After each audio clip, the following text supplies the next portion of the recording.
Muito bom dia a todos! Hoje é dia 17 de janeiro de 2026 e nós iniciamos aqui da cidade de Curitiba mais um estudo da Revista Espírita.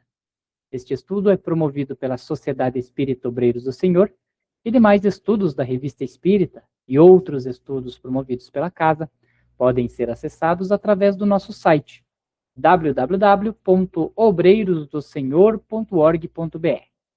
Em nosso site, você encontra o link para as playlists dos estudos que ocorrem de forma online na casa, da Revista Espírita, do Livro dos Espíritos e outros cursos que a casa vem a promover, e também encontra links para participar conosco ao vivo. O estudo da Revista Espírita, a partir deste ano, irá ao ar todos os sábados às 11 horas da manhã, no horário de Brasília. Se você está assistindo este estudo da Revista Espírita de forma gravada através do YouTube, saiba que você pode participar conosco ao vivo através do Google Meet, no link disponível lá no nosso site. Venha participar e nos ajudar a estudar esta grandiosa obra. Nós estamos estudando o ano de 1862 da Revista Espírita. Nós chegamos ao estudo de número 14, e no estudo de número 14, Kardec vem propor o seguinte tema: novos médiuns americanos em Paris. Então, Kardec vai discorrer, né? Nós sabemos que a mediunidade, ela sempre existiu, né? A Kardec ele veio apenas codificar, né? Organizar as instruções dessas comunicações espirituais, né? Com os médiuns, de forma a trazer um fundo moral, um fundo educativo. Porque, partindo do pressuposto que a mediunidade sempre existiu, né, os espíritos de diversas escalas, né, de diversas evoluções, também existiam, sempre existiram. E é óbvio que um médium suscetível a receber comunicações, dado o seu objetivo, a sua evolução moral, ele irá receber espíritos, né, do escol que ele está preparado para receber. Então, o Espiritismo vem justamente para isso, para saber interpretar, para saber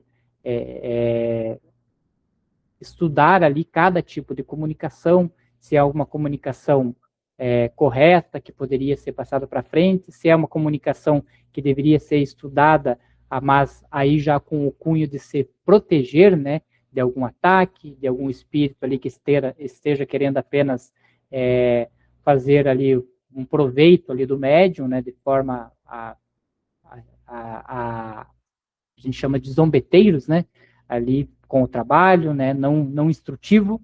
Então, Kardec ele veio instruir isso aí, mas, né, a mediunidade, ela sempre existiu e a comunicabilidade do espírito sempre existiram.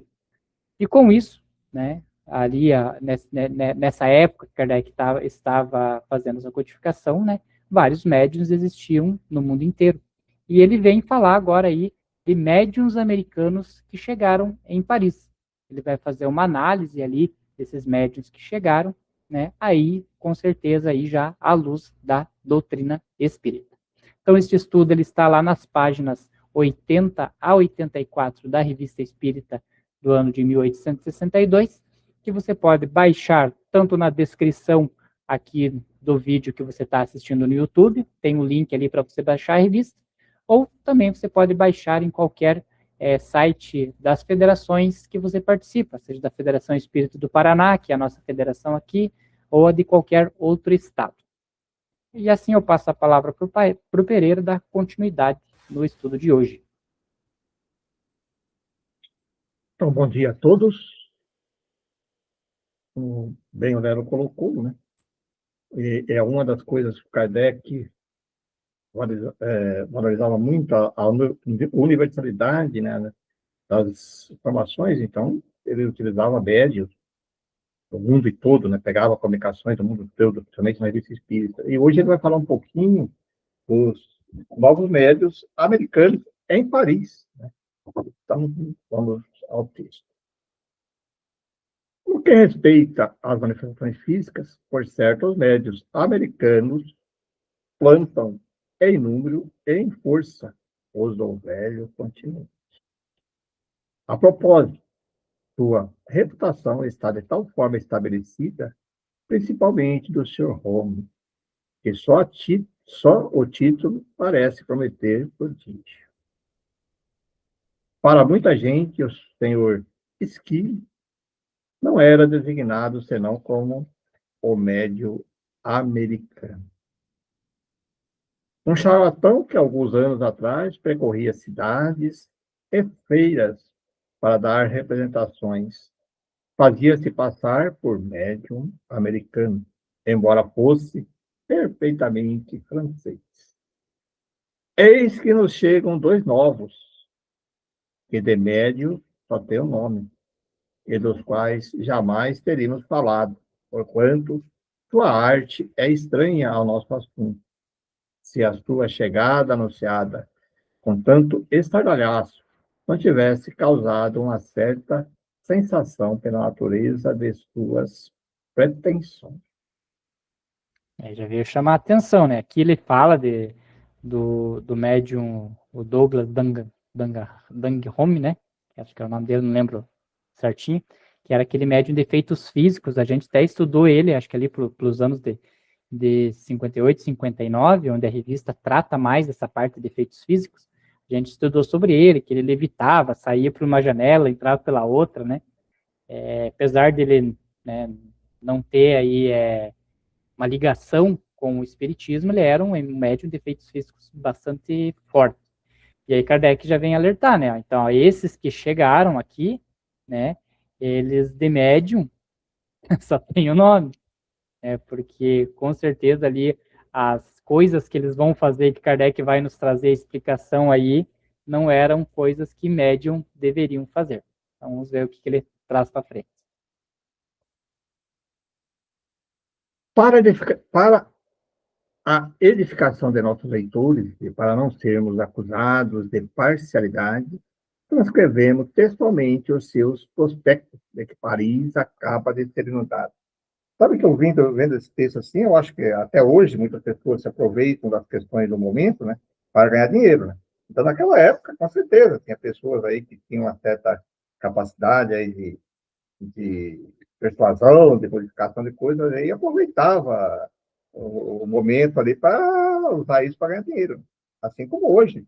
Nós vemos recentemente aí alguns falsos médicos curadores, não sei o quê, que aproveitam isso para fazer fortuna. Então, o Kardec está escrevendo exatamente isso. Aí apareceu lá em Paris e aí ele está relatando esses fatos. Né? Então, vamos ver aqui agora o que ele pega um relato ali, colocado para ele. Entre aspas, que tem, não é de Kardec. Divertimento dos salões parisienses, novidade, nada senão novidade, saraus para as famílias e reuniões privadas. Esse é o panfleto que o cara usava para atrair os seus clientes, né? Era um portfólio ali desse médio ainda. Saraus para as famílias e reuniões privadas dadas pelos médios americanos. Senhor C. Edwards Girard de Crington, Iago Ontório, Alto Canadá, e senhora Julia Girard, apelidada pela imprensa inglesa e americana, a graciosa Sensitive. Um álbum de mais de 200 páginas, cada uma das quais é uma carta de felicitações assinada pelos maiores nomes da França, tanto da nobreza, da magistratura, do exército, da literatura, quanto por 16 arcebispos e bispos da França, e por um grande número de eclesiásticos, os membros do clero, de alta distinção. Encontra-se a disposição das pessoas que, querendo dar um sarau, desejasse previamente assegurar-se do bom gosto, da riqueza e da novidade de suas experiências. O senhor e a senhora Giraud, os únicos na França a fazer experiências ainda, não passaram 3 meses em Paris e já deram 42 sessões, né, nos principais salões da capital. Nas Tulherias, em 12 de maio de 1861, e na residência de vários membros da família imperial. Colocaram imediatamente suas experiências muito acima de tudo que até hoje tinha sido visto com recreação de sarau. Ao contrário do costume dos senhores físicos, os ilusionistas, os artistas, sua prestigitação, a ilusão, né? Não exige menor preparativo ou arranjo particular. Seus artistas operam facilmente em meio de um círculo de espectadores atentos, sem temer um só minuto ver destruir a ilusão. Aqui só uma questão, né? Então ele está tentando fazer o texto, né? Tentando fazer uma distinção deles com os ilusionistas manuais normais, né? Que faziam ilusão com carta, né? Que tinha que preparar a carta, ilusão ali com serrar ali a mulher ao meio, que tinha que ser preparado, né? O caixote e tudo mais, as ilusões de desaparecimento, então eles precisavam de uma preparação. E aqui ele vem dizendo que eles não precisavam, né? Ele diz ali, ó, que ao contrário do costume dos ilusionistas físicos, a sua ilusão, ó, não exige menor preparativo ou arranjo particular, e os artistas operam facilmente em meio de um círculo de espectadores atentos, sem temer um só minuto ver destruir a ilusão. Ou seja, eles traziam, né, como esse atrativo de que eles não preparavam nada e eles faziam de cara limpa. Então vamos ver aí como que se discorre aí o restante do texto. O mundo dos espíritos, aí ele vai citar já a questão do mundo do espírito. O mundo dos espíritos obedece às suas vozes. Poderoso. Visões, fascinação, magnetismo, eletrobiologia, espíritos batedores, espiritualismo, etc, etc. Tudo. Olha só, Pedro, né? O mundo dos espíritos obedece às suas vozes. Poderoso, hein? Não, imagina, né? Poderosos. Para que isso ocorresse, né? A gente sabe, pelo estudo da doutrina, da escala espírita, a pessoa aqui reencarnada devia ter uma ascendência moral imensa, né? Deveria ser um Jesus, né, da vida, para ter essa ascendência moral, para que ali aqueles espíritos, ou a maior parte deles, do plano espiritual, se dobrasse, né, às exigências das suas vozes aqui da Terra. Agora, fora Jesus, né, que nós conhecemos como nosso maior modelo, quem teria um poder assim, né, de que o mundo dos espíritos obedecesse às suas vozes? Imagina. Então, uma dificuldade, né? Então, depois do etc, etc, né? Tudo quanto a ciência e o charlatanismo inventaram, que assombram os crédulos de nossos dias, até lhes dar uma fé robusta em tudo quanto não passa de hábil malabarismo, onde a gente é comparsa sem saber. Uma palavra, o senhor e a senhora Giroud, depois de se terem mostrado como feiticeiros, mas feiticeiros de fino trato, sábios como Merlin, o encantador, demonstraram ser necessário os segredos de sua ciência. A fé cristã só terá a ganhar ao ver claramente que tudo quanto ela não ensinou não passa de brilhante charlatanismo. Para as pequenas reuniões ou saraus para criança, o senhor Giroud contratou para todo o inverno um dos mais hábeis físicos da capital e um ventríloco, artista que fala, né, do lado, governado o homem das bonecas falantes, que darão sessões a preços reduzidos. Fecha aí o portfólio dos nossos amigos médios americanos. Eu acho assim, eu gosto do ilusionismo, sabe? Eu acho legal aqueles truques de mágica. Lembra da época que tinha no Fantástico lá o Mr. M, né? Que ele contava todos os truques, né? Não sei o que fim levou aquele mágico, né?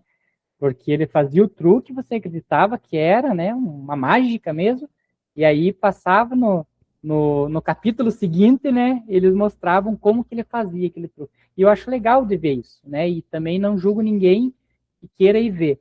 O problema é que naquela época, o pessoal não ia acreditando que era uma ilusão, mas acreditando que aqueles artistas que estavam lá tinham um poder diferenciado de fazer aquilo, né, de adivinhar uma carta, de adivinhar de ler e tal, o futuro e tudo mais, né? E aí essa ilusão que esse artista cria naquelas pessoas, naquela época, porque eles não se colocavam no ponto de vista de ilusionistas, eles colocavam no ponto de vista de médiuns, e que aquilo que eles estavam fazendo eram os espíritos fazendo, né? E que não passava de charlatanismo. Então, se eles tivessem falado, não, aqui a gente está fazendo uma ilusão e é um simples entretenimento, ok, você está indo lá só para se entreter. Agora, quando eles dizem que aquilo lá é obra dos espíritos e tudo mais, aí sim eles estão incorrendo no erro, né? Porque eles estão trazendo aí uma demonstração denominada que é dos espíritos, sendo que é pura ilusão deles. Aí que vem o problema, né? E olha, agora vamos comentar de Kardec, né? Que vai cair bem nessa linha que você comentou aí, né? Como você vê, esse senhor, agora é o Kardec, como você vê, esse senhor e essa senhora têm nada mais, nada menos, a pretensão de matar o espiritismo e se fazem passar como defensores da fé cristã. Sem dúvida, muito surpreendida de encontrar na prestidigitação um auxiliar. Isto, porém, parece aumentar uma certa clientela. Eles se dizem médiums e não se preocupam em omitir o título de americano, passaporte indispensável, como os nomes terminados em I para os músicos, e isto para provar que não existem médiums, pois, segundo dizem, podem reproduzir auxiliados pela habilidade, pela mecânica e por meios que lhes são particulares. Tudo quanto fazem os médios. Isso prova uma coisa. Tudo pode ser imitado. A ilusão é uma questão de habilidade. Mas, por que uma coisa pode ser, porque uma coisa pode ser imitada, deve-se concluir que não existe?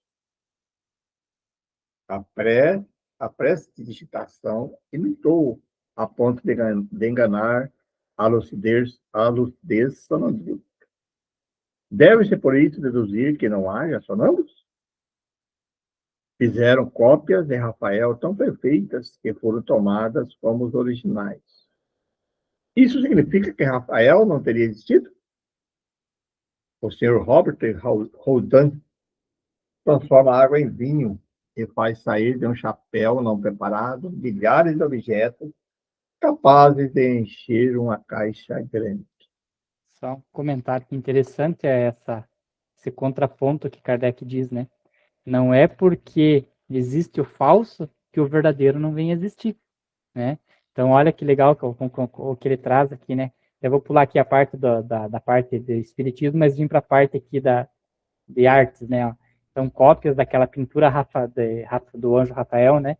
Então, não é só porque existem as falsas, né, que a pintura verdadeira não existe, né? Não é só porque existe ali a questão ali dos prestidigitadores, que não existem as questões ali sonambúlicas espirituais verdadeiras. Não é porque eles estão deturpando uma coisa, dando o nome de que é espiritismo, que o espiritismo real não existe. Você vê que Kardec faz esse contraponto, né? Porque às vezes a pessoa diz, vamos pegar um exemplo lá de Moisés, né? Quando Moisés teve que fazer aqueles prodígios na frente do faraó, os magos ali que ficavam com ele, eles conseguiram reproduzir quase na totalidade, né? Os prodígios que Moisés fez ali, do bastão que virou cobra, do lago que virou lago de sangue, etc. Os magos conseguiram fazer quase da mesma forma. Por quê? Porque eles sabiam manipular elementos químicos, sabiam escolher ali, né? Por exemplo, ali na cobra, que eles dizem que é um tipo de cobra que quando você segura pelo rabo, ela vira ela enrijece tanto que ela fica parecendo um bastão. Então, eles conheciam disso e conseguiam reproduzir. Mas não é o fato, né, de que pelo fato deles estarem reproduzindo aquilo, que o que Moisés fez não era uma reprodução autêntica ali dos espíritos de efeitos materiais, né, que estavam acompanhando ele naquela missão, naquele momento. Então, Kardec traz esse contraponto para a gente não acreditar nisso.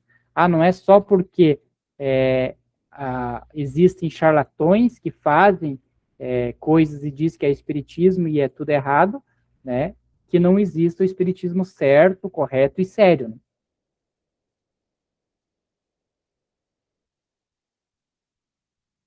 Isto julga, ele antecipa a prova, julga para mim. Os milagres das bodas de Canaã e a multiplicação dos pães.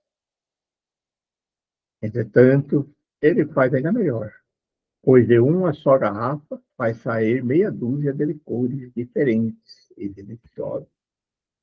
Olha só que interessante, né? Olha, falando que esse último médium ali, o companheiro, o senhor Roberto Rudan, aquele mágico, né? O Rudan. Não é o Rudine, né? É o Rudan. O Rudine é o outro. Ele faz até melhor do que Jesus, ele colocou ali, né? Porque Jesus fez a transformação da água em vinho. E esse ele faz sair meia dúzia de licores diferentes e deliciosos.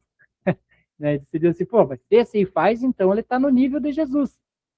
Alto lá, né? Tá mais, né? Tá dizendo que tá mais. Ele tá mais, né? Porque ele fez diferente. Ok, então. Então, alto lá, né? Tem que ver, né, as circunstâncias que Jesus fez e por que ele fez, porque aquilo lá tinha um fundo mais moral, né, do que físico, né, e como que o Dan fez, né? Ele já tinha água e o pacotinho de licor ali para misturar e tão rápido que ele fez com a mão que nem apareceu? Pode ser, né?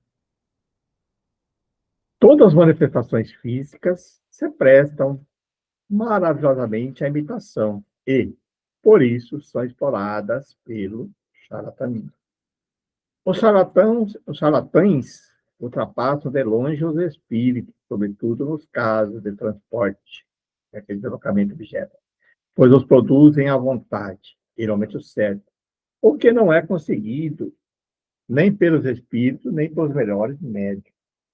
Aliás, é preciso fazer justiça àquele cavalheiro e àquela dama, por não procurarem absolutamente enganar o povo. Não se fazem passar pelo que não são e se apresentam claramente como hábeis imitadores, no que são mais respeitáveis do que aqueles que falsamente se dizem médicos, e o são mesmo muito mais que os verdadeiros médios, que para produzirem mais efeitos e suplantar seus concorrentes, acrescentam o subterfúgio, não é, tio, a realidade. É verdade que a fraqueza, muitas vezes, é uma boa política. Passar por lugares prestidigitadores já está bem gasto, mas querer provar que os médios são escamoteadores, são trapaceiros, né? É um atrativo de novidade que os curiosos pagarão generosamente. Como dissemos, uma habilidade nada prejudica quanto à realidade dos fenômenos. Longe de os prejudicar, será de grande utilidade. Essa grande utilidade Kardec sempre comenta. E quando eles vinham, né, tentando atacar, ou nesse caso até mesmo trazer essas ilusões além do que o espiritismo poderia fazer, né, porque o espiritismo, os médiuns espíritas, eles se detinham unicamente ali nas questões de efeitos morais para comprovação, né, da comunicabilidade, nos efeitos físicos ali de cura, etc., mas no seu cunho mesmo é efeito moral. Né? Então, quando eles vinham esses médios, entre aspas, fazendo todas essas ilusões, eles traziam a curiosidade, né? e como por ali, eles passavam e só recolhiam o dinheiro e iam para outras cidades, né, fazendo seus espetáculos, as pessoas que tinham curiosidade daquilo acabavam indo por procurar, para entender o que é o médium, o que faz isso, né, e muitas delas acabaram, né, por encontrar o espiritismo através dessa forma, através de uma curiosidade de uma coisa nada espírita, mas que acabaram levando ela para o espiritismo, para ver, né, que o momento e o local onde surgiu o espiritismo, ele foi cuidadosamente escolhido, né, pela equipe espiritual, porque era necessário naquele momento ser instituído o espiritismo. Né? Nós sempre comentamos aqui que se ele fosse instituído antes, no ano de 1500, não existia talvez, né, um levante intelectual da humanidade. Né? Ainda eram muitos servos, né, muitos reinados, e ali as pessoas mais pobres, né, elas não tinham uma possibilidade de estudo, de intelecto desenvolvida para aceitar. E vamos convenhar, né, vamos convir aqui que para estudar o espiritismo você tem que se debruçar, tem que estudar. Algumas coisas a gente não entende, tem que buscar, tem que entender, né? E se ele viesse, né, se ele viesse naquela época, séculos antes, talvez ele não tivesse tanta abrangência. Mas ele veio justamente numa época ali do iluminismo, né, onde existiam grandes pensadores, grandes filósofos, né, as pessoas estavam mais interessadas nisso, e aí sim ele trouxe toda essa doutrina, essa filosofia espírita, né, com que fazia que mesmo às vezes através de uma ilusão totalmente fraudulenta, aquelas pessoas que assistiam pela necessidade, né, pela vontade de se instruir e conhecer sobre aquilo, acabavam caindo na filosofia espírita, né, na doutrina espírita, e aí assim tendo esse primeiro contato. Então veja que o local, o momento exato, né, em que surgiu a codificação espírita, ele foi, né, muito cuidadosamente preparado, né, pelo plano espiritual e também, né, por Jesus Cristo aí, que é o nosso governador do nosso orbe, que ele mesmo prometeu, né, que mandaria esse consolador que é o espiritismo. Antes de tudo, é uma trombeta a mais que chamará a atenção e fará pensar no espiritismo as pessoas que dele não tinham ouvido falar. Como em todas as críticas, quererão ver o pró e o contra. Ora, o resultado da comparação não deixa margem a dúvida. Uma utilidade ainda maior é a de prevenir contra a possibilidade de fraude e subterfúgio do falso documento, provando a possibilidade da imitação, sua credibilidade pode ser arruinada. Se tal habilidade pudesse causar algum mal, seria a confiança que neles depositam, talvez um pouco legalmente, ou com pouca prudência, e nos prodígios que certos médios obtêm com tanta facilidade do outro lado do Atlântico. Pois não está dito que o senhor e a senhora Giroud tinham privilégio de seus segredos. Se um dia nos for dado assistir a uma de suas sessões, teremos o prazer de relatá-la para a instrução de nossos leitores. Quando dizemos que tudo pode ser imitado, devemos excetuar as condições verdadeiramente normais em que se podem produzir as manifestações espíritas. Daí, pode-se dizer que todo fenômeno que se afasta dessas condições deve ser considerado suspeito.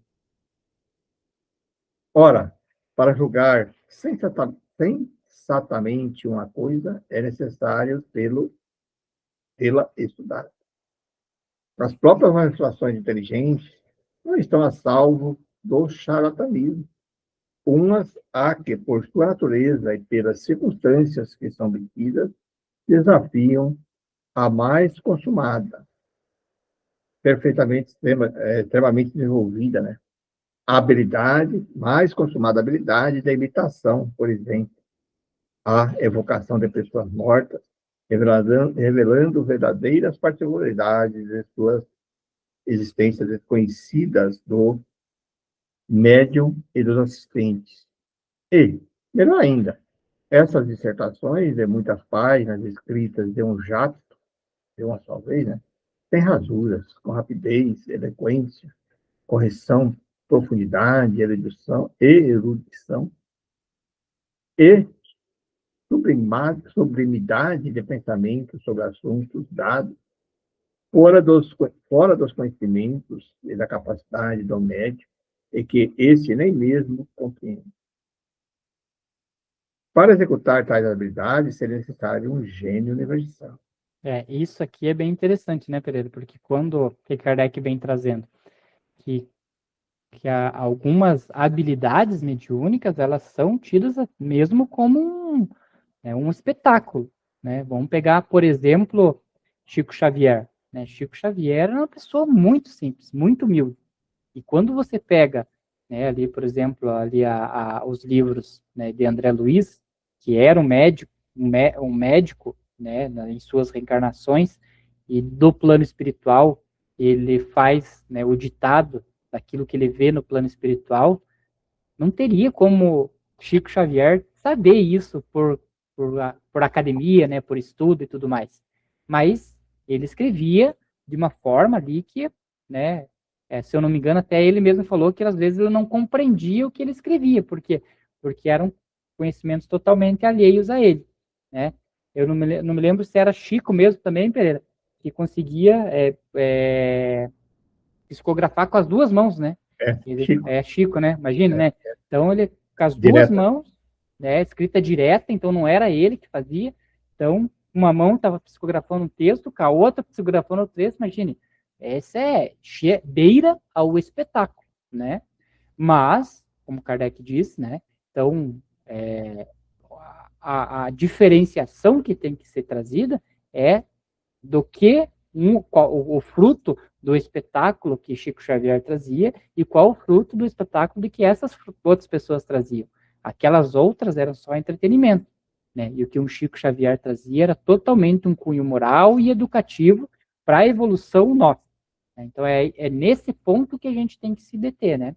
Que então que esse espetáculo que o médium está fazendo, então é errado, por quê? Porque médium não pode dar espetáculo, né? O espetáculo de escrita com as duas mãos diretas, para mim é um espetáculo, mas nem por isso deixava de ser uma situação totalmente séria e instrutiva da espiritualidade que veio nos ajudar. Eu acho que o ponto mais importante de tudo isso é como você utiliza isso. Por exemplo, Chico Xavier fazia isso, quando, nas suas sessões, colocando assim, sem nenhum interesse financeiro. Ele não fazia, não programava, vou fazer lá e tal, tem que assistir lá, tem que pagar X, né, ingresso. Se houvesse isso, aí nós poderíamos desconfiar já, né? Poxa, ele tá, né? No contrário desses que estão falando aí, eles eram um espetáculo, cobrado, caro, né? Da alta sociedade, salário é caro. Aí já começa a grande diferenciação disso. Então, que os médios, muitas vezes, faziam, que o Chico Xavier, e outros, Arigol, os efeitos físicos, aí, que até hoje aparece aí, que utilizam isso aí para cura, tudo, mas totalmente sem nenhum interesse financeiro de promoção. Aí já tem um ponto de análise crucial nisso aí, né? Na credibilidade da... Mas por que ele faz isso? Para ganhar dinheiro? Para vender... Tanto é que o direito do livro dele passou para todos, quer dizer, ele vivia em casa modéstia, né? Então, aí sim, a diferença está nesse sentido, né? Não no espetáculo, quer dizer, uma coisa inusitada, extraordinária, que se apresentava desconhecida para nós, né? Isso nós sabemos que ocorre. Agora, se começou a usar isso, vou fazer lá, vai aparecer Chico Xavier aqui, gente. Olha, o ingresso vai estar no salão, vai custar cheio e tanto. Aí tem problema, né? Então, vamos lá. Realmente, e a questão, né, Pereira, do que você falou é muito importante, que é essa é, mercantilização da mediunidade, né? Então, isso é o que que eu comentei lá no início, né, quando eu estava abrindo o estudo. O médium sempre existiu. O que vai denominar ali, o que vai demonstrar qual tipo de espírito que ele recebe é a sua evolução moral e também ali a sua missão, né? Porque às vezes ele até é capaz de receber espíritos que fazem o bem, mesmo ele não sendo tão bom assim, mas são oportunidades de ajuda e de evolução para o próprio médium que está sendo ofertado e às vezes ele não está né, aceitando aquilo ali e agindo de bom grado. Mas a gente vê, né, que esses médiuns, né, que recebem espíritos, e aí vamos lá, tarô, as leituras de cartas, de mão, de búzios e tudo mais, né, com certeza tem uma questão aí sensitiva, né, pode, né, por exemplo, a astrologia, a pessoa olha as estrelas e traça um mapa astral e tudo bem. Ah, não, se é estudo, se é só estudo, não tem nada a ver com o espiritismo, ok. Se na parte do tarô, como Kardec falou, a gente que não estuda profundamente não pode fazer os julgamentos preconcebidos. E a gente está falando bem superficialmente e não criticando. Ah, mas é só um estudo, não tem nada a ver com espíritos, tudo bem, né? O mapa astral, tudo mais, não tem problema. Agora, ah não, eu joguei aqui e o espírito vai, né? Os espíritos vão chegar aqui e eu vou te falar tal coisa. Aí você está mercantilizando a mediunidade. Então, aquilo que você estuda e a questão tua, anímica, não tem problema de você cobrar. Agora, aquilo que é vindo dos espíritos e você cobrar é uma mercantilização da mediunidade. E aí que mora o perigo, né? E o Kardec vai bem nessa linha que eu estava comentando, aqui. Entretanto, é que você vê todos os dias, não por um indivíduo privilegiado, mas por milhares de indivíduos de todas as idades, sexo e condição social. E grau de instrução, cuja honorabilidade e interesse absoluto são a melhor garantia de sinceridade, porquanto o charlatanismo não dá nada de graça. Claro, o cara vai. Olha, eu leio o tarô aqui, mas você vir aqui é milão por consulta, 5 mil, 10 mil por consulta. Os gurus, hoje aí que é muito famoso, vão contar esse guru famoso. Não dá nada de graça, não. Então aí já começa a criar dúvida aí sobre a honorabilidade, né? É, e aí tem que tomar cuidado com isso, né, Pereira? Porque vamos parar a partir ali do pressuposto que existem ali espíritos que estão ali com aquele médium, que está cobrando, e está realizando alguns procedimentos, né, para a pessoa que busca isso. Mas que tipo de espírito que está ali realizando aquilo, porque nós sabemos, os espíritos que estão aqui reencarnados são os mesmos espíritos que estão do lado de lá, né? A única coisa é que eles não têm mais o invólucro material que é o corpo. Então, que tipo de espírito que está vindo ali? Então, hoje, né, se chegasse uma pessoa para mim e dizer assim, Leandro, posso te dar um emprego assim que você, dos teus sonhos e tal, tal, tal, tal, tal. Você quer? Ah, eu quero. Mas você vai ter que fazer isso para mim. Um espírito encarnado. Eu iria aceitar? A depender da proposta, não, né? E agora, quando vem um espírito desse que passa para o plano de lá, quando ele vem ofertando alguma coisa, é mais ou menos nos mesmos termos. Então, a pessoa que está ali, ela está, né, sujeita e está aceitando, né, os termos daquele procedimento que aquele espírito que está ali fazendo. Se você está pagando, né, então a gente já sabe que alguma coisa de certa não tá, né, porque não deveria estar pagando. Ah, mas adiantou. Pode que tenha adiantado, mas aí adiantou a que ponto e com qual intensidade, né? Porque nós sempre entendemos que a mudança ela tem que ser do interior para o exterior. Então, será que ele conseguiu ali te dar um alívio ou te direcionar para um trabalho, para qualquer outra coisa apenas superficial, coisa que você não vai conseguir sustentar por muito tempo. Por quê? Porque você não fez aquela mudança interna necessária. É isso que a gente trabalha no espiritismo, no próprio magnetismo, pelo espiritismo. É tratada essa questão da mudança de consciência espiritual da pessoa e não só a cura por fora, porque por fora é apenas o reflexo da causa. A gente tem que sempre tratar a causa, né?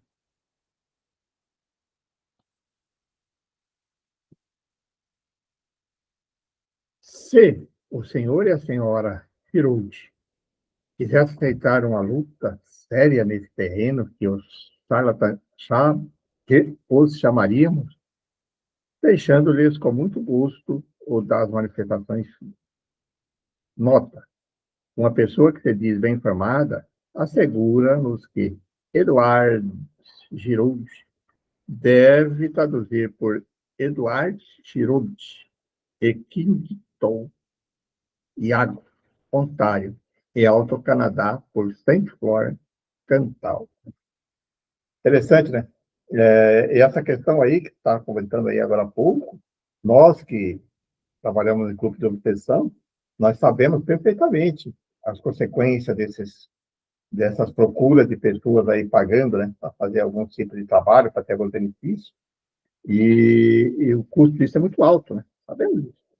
A gente conta quando recebe espíritos aí de trabalho, e eles colocam bem claro, a pessoa me procurou, me pagou e fez um trato, agora eu tenho direito, né? Concordou, né? Então, nós sabemos, né? E nós sabemos que isso funciona, né? Temporariamente. Um dia, alguém perguntando para mim, e tem um comentário que o Kardec coloca, acho que é espírita mesmo, por que, por exemplo, o espiritismo, ele é muito devagar, né? Por exemplo, a consequência que você colocou bem claro, porque nós visamos uma mudança moral, né? Que a pessoa se muda completamente para ele resolver as questões.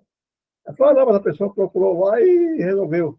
Claro, resolve, porque se você entra num grupo de espíritos, obsessores que nós sabemos que trabalham no mundo espiritual, e aí você faz um acordo, um compromisso, eles isolam aquela pessoa e dizem, esse aqui é comigo agora. Ninguém chega perto, né? Aquela pessoa que estava incomodando aquele processo que nós tínhamos que passar de experiências reencarnatórias de nossos erros e equívocos que estavam aparecendo ali nos cobrando, que era, né? Um espiritismo demorar um pouquinho mais, mas resolveria. Ele não chega perto. Mas ele vai criar dois problemas, né? Primeiro que ele não conseguiu se acertar, né? Aquele equipe dele que ele tinha lá, e ainda criou-se uma bolha, um isolamento ali, uma represa, né? Que mais cedo ou mais tarde ele vai estourar isso, não tem como escapar disso. Então, sim, momentaneamente, ou até mesmo na vida reencarnatória, pode ser alguns espíritos isolar ele completamente de todos aqueles, né? Então, pessoas totalmente ligadas ao mal, às vezes, ainda que equivocadamente, permanece assim, pode ter uma vida tranquila. Pô, por que não tem nenhum obsessor não ataca ele, só ataca aquela pessoa que é boazinha? Por quê, né? Então, é uma reflexão bem grande que nós temos que fazer isso. Existe, sim, né? Não podemos ser tão simplórios assim, de achar que não existe isso. Sim, e aí às vezes a gente pode pensar, né, e quem nos assiste, sem aí um conhecimento mais aprofundado do espiritismo, pode pensar, mas como pode então um espírito que não é evoluído conseguir fazer coisas boas, né? E aí a gente tem que pensar que tudo é uma oportunidade, né? Tudo você está cedendo a oportunidade. Então se você está ali, né, o espírito está cedendo essa oportunidade de fazer coisas boas, seria para a melhora dele, mas também para a tua concepção, né? Que as oportunidades que surgem na tua vida não é porque elas são boas, elas têm que ser aceitas indistintamente, né, da fonte de onde ela vem. Então são todas questões, né? Deus nos dá essa permissão, até mesmo, né, de que coisas ruins possam acontecer para ver se você consegue evitar. Eu sempre trago essa questão assim de que um assassinato. O que é um assassinato? Então Deus permitiu? Não. Deus não escreveu que A ia matar B, né? Mas que aquele instinto de vingança ou de ambição, né, que às vezes leva uma pessoa a matar outra, ela tem na essência para ela se melhorar. Então, aquele desejo que tem nela é a oportunidade dela vencer aquele ímpeto de fazer coisa errada. Às vezes ela consegue, às vezes ela não consegue. Mas e aquela pessoa que morreu? Né? Aquela pessoa que morreu também, né? Às vezes aquela situação entre A e B não é uma situação dessa vida, mas são coisas anteriores a isso, né? Que você pode, né? Nem imagina, né? Como culminou naquilo. E aí, às vezes, vamos pegar um exemplo, assim, que nesse dia eu vi um videozinho na internet de câmera escondida. De câmera escondida, não, de câmera, assim, de segurança, onde o rapaz estava entrando em casa, né? Tinha chegado, parece ele descendo num carro, acho que tinha chegado do Uber, e a hora que ele estava abrindo a casa, chegou dois motoqueiros e já, como diz, já maquinou ele, né? já chegou com o revólver. E aí, de repente, o cara abre as mãos e quando o cara vira assim, o motoqueiro abre a viseira assim e diz assim, era um conhecido dele, né? O assaltante conhecia aquele cara que ia assaltar. Ele só dá um cumprimento nele, sobe na moto e vai embora, né? Então você veja, né, que talvez aquele cara, ele não seja uma pessoa ruim, ele não seja assaltante, né, e nada, ele é uma pessoa trabalhadora normal, mas tem os conhecidos que são dessa laia. Talvez aquela bondade daquele rapaz de ter feito alguma coisa para um amigo, para um irmão, até para a mãe desse assaltante, fez aquele assaltante naquele momento, né, não assaltar, não matar ele, que poderia ter feito de para roubar, né, matar ele. Então veja que às vezes a vida também nos oferece oportunidades de fazer uma coisa para qualquer pessoa que você não sabe com quem aquela pessoa está ligada. Às vezes você fez uma bondade para uma senhorinha que está na rua. Aquela senhorinha é mãe de fulano de tal, que um dia esse cara vai entrar em você e vai ter um comportamento diferente com você pelo simples fato de que você fez uma corrente do bem e quando deu a volta, voltou o bem para você. Então, é muito complexo, né, toda essa questão de ajustes de relacionamentos espirituais, né, quando eles se encontram na Terra. Então, a gente tenta dar uma explicação, mas é muito mais amplo do que isso, né?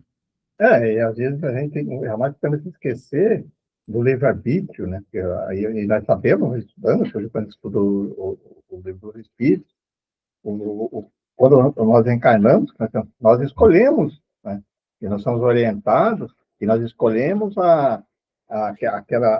arcabouço da nossa passagem no mundo terreno. Muitas vezes, quando acontece casos, a pessoa poderia ser assassinada, por exemplo, quando o assassino, ele chega lá e atirou, aí fala, bola perdida. Às vezes, ele já escolheu lá antes que passaria por um desencarne daquele estilo, né? daquela maneira, né? Já estava ali, né? Não que é certo o que eu estou falando, não é isso que eu estou dizendo. Não que aquele fez aquilo lá para cumprir, não. É uma questão ali, assim, que por escolhas e tal, ele está a passar por isso. Ele escolheu passar por uma morte violenta ou situações difíceis de humilhação. Então, é bem complexo. Aí o que via, o contrário que eu estava falando ali, é aquelas pessoas que, pela sua escolha, escolhe, né? A querer retardar tudo aquilo que ele programou, que ele está a passar, nós temos nosso livre-arbítrio, nossa escolha, nossa vontade. Eu quero, e cria-se essa bolha que eu falei da reprisa. Então, em vez dele continuar naquele progresso dele, que ele vinha aqui da experiência que ele tem que passar, ele escolhe buscar atalhos. Isso não vai dar certo. Né? Mais cedo ou mais tarde, isso vai estourar. Né? Então, as coisas não acontecem assim, aleatoriamente. Então, são tudo designados à nossa vontade, nossas escolhas. E aí, às vezes, você falou a questão de permitir. Deus permite, Deus não permite. Veja, não é questão de permitir, é a própria lei, né, da justiça. Né? A justiça é uma coisa perfeita. Então, a própria lei permite que a pessoa passe por aquilo, porque ela ainda tem a necessidade de passar. Não tem como escapar, né? Não é Deus que decide, agora esse aqui não vai permitir, não. Né? Ou, ao contrário, a pessoa começou a modificar, ela tinha de passar, mas ela começou a mudar, começou a aproveitar, se evoluiu moralmente, aí não tem mais necessidade de passar, por exemplo, por um assalto ou passar por uma morte violenta, não passa. Por quê? Porque ela evoluiu, que o objetivo da nossa encarnação é a nossa evolução moral. Então, é um tema bem complexo, senão a gente fica sempre julgando assim, mas por que Deus permite que isso aconteceu com ele? Aquela pessoa era tão boa. Então, Deus permitiu. Por trás disso, existe toda uma lei funcionando. Por isso que nós temos que estudar e entender o que é Deus, né? Inteligência suprema, causa primária de tudo. Quer dizer, existe uma inteligência, uma coisa assim que ela tudo vai em torno da lei da justiça. Né? Porque senão a gente vai achar que Deus é injusto. Né? Por que aquele senhorzinho? Por que aquela pessoa tão bondosa estava ali, aquela criancinha, um tiro, a bola perdida? Por quê? Entendeu? Nós temos que aprofundar um pouquinho mais na nossa mente e estudar. O Espiritismo vem nos fazer esse esclarecimento. Né? Na lei da reencarnação, inclusive, foi o tema que nós estudamos ontem no livro do Espírito, a gente vai entender como é que tudo isso funciona. Né? A gente tem que compreender, porque senão nós vamos achar que Deus é injusto toda hora, né? Privilegia um, depois a outra. Puxa, mas por que Deus deixa essa pessoa aí que é tão má, que faz tanto mal para tanta gente, ficar no poder, viver até 90, 100 anos, né? E ainda querendo poder, querendo poder, poder. Como Deus permite? A pessoa não vai pensar assim, né? E por que aquela pessoa que é tão boa não consegue? Por trás disso existe todo um complexo, né, de livre-arbítrio, de escolhas. Né? É um tema para um estudo mais profundo, mas é uma reflexão, né? Sim, sim. Essa questão do livre-arbítrio é uma das grandes leis aí de Deus, né? Porque se não existisse livre-arbítrio, nós seríamos um fantoche. Né? Onde que estaria o amor supremo, sendo que nós não temos a opção de tomar as nossas decisões? Né? O amor é você orientar, dar as explicações, mas também deixar a pessoa tomar suas atitudes, né, para que ela tenha seus méritos. E aí posso estar errado, e até o Pereira tem mais estudo aí na doutrina, pode até me corrigir, mas isso que ele comentou ali, que nós estamos comentando, porque essas questões aí de um assassinato e tal, ela é uma questão interessante de se estudar, porque assim, como que pode Deus permitir, né? E aí eu pensando aqui, enquanto o Pereira comentava, né, que às vezes realmente as pessoas, vamos imaginar num longo ciclo reencarnatório, onde dois espíritos, né, estão com esses problemas, né, de relacionamento, e sempre um está, né, assassinando o outro e acertando conta e tudo mais. Até o ponto que, vamos imaginar, aquele que matou pela última vez, ele, de vontade própria, na sua programação espiritual, ele se permite, né, que a sua vida seja tirada para que se elimine esse ciclo vicioso, né? De igual forma, aquele que daí o que esse espírito por que ele se permite? Porque num próximo ciclo reencarnatório, ele, por já ter aceitado que ele tinha que acertar as contas com aquele outro, ele não vai mais querer se vingar. Não, eu não quero mais se vingar. Então, para zerar isso aqui, eu me permito, né, que a minha vida seja tirada ali, e daí acabou esse ciclo, nós vamos recomeçar. Às vezes, aquele espírito que teria que matar, ele consegue entender que não é necessário chegar a esse ponto e não pratica esse ato. Então, veja que também pode, do outro lado, dizer assim: não, eu acabo com esse ciclo vicioso dessa matança entre nós dois, e tá bom, acabou, chega, não precisamos mais fazer isso. Não matou, aquele não precisou morrer, viveu até quando tinha que viver, e atingiram o mesmo ponto, que é o rompimento daquele círculo vicioso. Então veja que o livre-arbítrio, ele está dos dois lados, tanto naquele de solicitar aquela prova ou se submeter àquela situação, quanto naquele que poderia fazer aquilo, resolveu não fazer e rompeu o ciclo. Das duas formas, o ciclo seria rompido pelo quê? Pelo livre-arbítrio de cada um dos dois espíritos que estavam envolvidos. De forma nenhuma tirou esse livre-arbítrio deles. Né? E não podemos esquecer que o livre-arbítrio começa já no projeto reencarnatório, né? O Morgal já tem a pessoa escolher lá já, né? Porque senão vai dizer assim, mas eu não escolhi aí, eu não queria isso aí. Será que não, né? Nós sabemos disso quando está trabalhando no computador. Quando volta lá atrás, a pessoa vê que ela pediu, né? Para nascer naquela família. Eu não pedi para nascer nessa família. Será que não?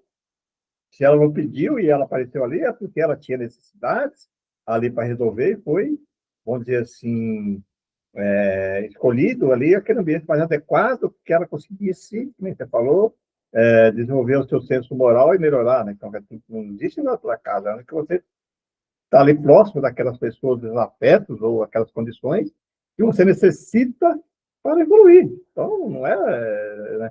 Então, mas você acha que eu escolhi? Eu não escolhi. Será que não? Vamos lá para ver. Você escolheu, até na família, na região, o arcabouço básico. Se você não escolheu e foi naquela família ou naquela situação ali, toda aquela situação social, é porque você necessitava passar por isso mesmo, não tem? Deus não joga dados, né? As coisas, as leis são perfeitas, né? Então, tudo se encadeia, tudo nos leva para a nossa melhora moral, né? Tudo é feito para isso. Tudo é colocado dessa maneira. Algumas vezes nós falimos, né? Muitas vezes falimos. Muitos espíritos falem, né? Nós sabemos disso. Porque negligenciam, né? A importância da sua passagem no mundo terreno aqui como espírito encarnado. É difícil isso. É difícil. Muito bem. Olha aí, gente. É mais um embate, digamos, que nós colocamos aqui para reflexão, né? Não que nós sabemos mais ou não, mas é que as questões que comentamos aqui, que cada um possa refletir sobre tudo isso. Essa é a questão da filosofia, né? Gerar cada vez mais perguntas. Então, com certeza, muitas pessoas às vezes ouvem isso e começam a fazer a pergunta, mas isso acontece isso, acontece aquilo. Mas é isso mesmo. O caminho esse é o objetivo. Criar-se a possibilidade que as pessoas se questionem as coisas, questionem, perguntem. Esse é o objetivo filosófico. A verdade, sabemos ainda, estamos muito longe de saber todas as verdades, né? Mas estamos buscando com cada vez mais perguntas, né? E assim vamos encontrando algumas respostas que vai nos ajudando a criar novas perguntas. E assim, agradecendo a Deus por essa continuidade desse estudo. Obrigado a Deus. Ao nosso Mestre Jesus, que através do Evangelho nos mostra o caminho para conseguir entender um pouquinho mais. Eu gosto sempre de quem somos, de onde viemos, de onde iremos. O estudo dessa filosofia eu não fazer a entender um pouco dessas pesquisas. Por isso, a nossa gratidão também a todos os amigos espirituais que nos acompanham, nos orientando, nos guiando, nos abrindo a nossa percepção para podermos assimilar os conhecimentos que necessitamos para continuar a nossa jornada evolutiva aqui no mundo terreno. Obrigado a mim. A nossa gratidão também àqueles amigos espirituais que se reúnem para conhecer um pouco dessa doutrina, dessa filosofia. Nós sabemos e temos relatos que nos dias de estudo, equipes espirituais se reúnem em lugares apropriados para também ouvir sobre esse conhecimento, pois não tiveram oportunidade aqui no mundo terreno de conhecer os ensinos. Mais uma vez, obrigado. Obrigado a mim. Que assim seja.